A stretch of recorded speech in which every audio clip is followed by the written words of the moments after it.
મહારાજા કોણિક પરમાત્મા મહાવીર દેવના રાજગૃહી પ્રવેશને તમે જ ભવ્યતા અર્પી છે.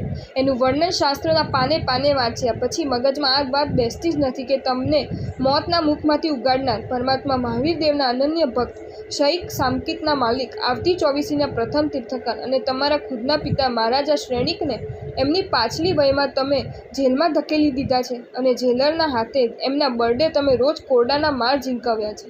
પણ ના, મગજમાં ન બેસતી આ વાત વાસ્તવિક બની જ છે. ઇતિહાસના ચોપડે તમારું નામ પિતૃઘાતી તરીકે જ લખાયું છે.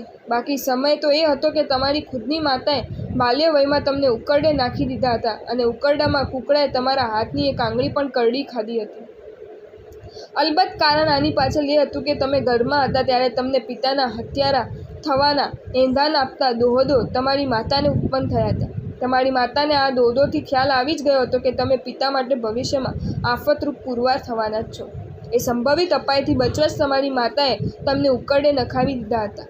પણ તમારા પિતાજીની જાનમાં આ હકીકત આવી જતાં ઉકરડેથી એ તમને લઈ આવ્યા છે રાજમહેલે અને કૂકડાએ કરડી ખાધેલ આંગળીને પોતાના મોઢામાં રાખીને તમારી એ આંગળીને ફરુરહિત બનાવી દીધી છે.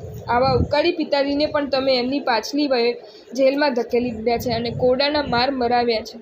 અલબત્ત એક દિવસ તમારો જ ખુદનો દીકરો તમારા ખોળામાં બેઠો બેઠો પેશાબ કરી ગયો છે અને એના પેશાબના ઉડેલા છાંટા ભોજનની થાળીમાં જવા છતાં તમે એ ભોજન આરોગી ગયા છો અને એ વખતે તમારી માતાને તમે પૂછ્યું છે કે મારા જેવો પુત્ર પ્રેમ તમે ક્યાંય જોયો છે ખરો? તમારા પ્રશ્નના જવાબમાં તમારી માતાએ તમારી સમક્ષ તમારા બાલ્ય વયના એ પ્રસંગને તીવ્ર દુઃખ સાથે રજૂ કરી દીધો છે કે જેની તમને ખુદને જાણ જ નહોતી. બેટા, જે બાપે તને બચાવી એ બાપને તે આજે જેલમાં કેદ કર્યો છે અને અધૂરામાં પૂરું તું એમના બરડે રોજ કોરડાની માર મરાવી રહ્યો છે. આટલું બોલતા બોલતા તમારી માતા રડી પડી છે. આ સાંભળીને તમે અંદરથી દ્રવી ઉઠ્યા છો. પિતાને કરી દીધેલા સજા બદલ તમારું અંતર રડી ઉઠ્યું છે. તમે એ જ પલે પિતાજીને કેદમાંથી મુક્ત કરી દેવા કેદ તરફ જવા રવાના તો થઈ જ ગયા છો, પરંતુ જેલના કમળે લગાવી દીધેલ તાળાની ચાવી સાથે લઈ જવા જેટલી રાહ પણ જોવા તમે તૈયાર ન હોવાના કારણે હાથમાં કુહાડો લઈને દોડ્યા છો. કુહાડાને એક જ ગાય તાળું તોડી નાખ્યું. પિતાજીના ખોળામાં માથું મૂકીને ચોધાર આંસુએ રડી લો. પિતાજીની ક્ષમા માંગી લઈને એમને જેલમાંથી મુક્ત કરી દો. આ ખ્યાલ સાથે તમે જેલ તરફ દોડ્યા તો છો, પણ તમને હાથમાં કુહાડી સાથે જેલ તરફ આવતા જોઈને તમારા પિતાજી એક જુદા જ વિચારમાં ચડી ગયા છે. દીકરાના શિરે પિતૃ હત્યાનું કલંક ચડે એ પહેલાં હું જ આ જીવન સમાપ્ત ન કરી દઉં.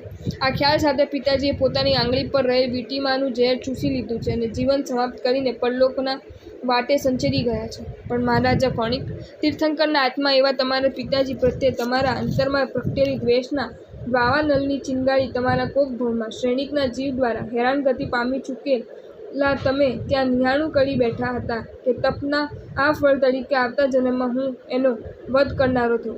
વેરને એ જન્મમાં તમે વાવેલા બી આ જન્મમાં હિંસાનું ફળ લાવી ચૂક્યા હતા.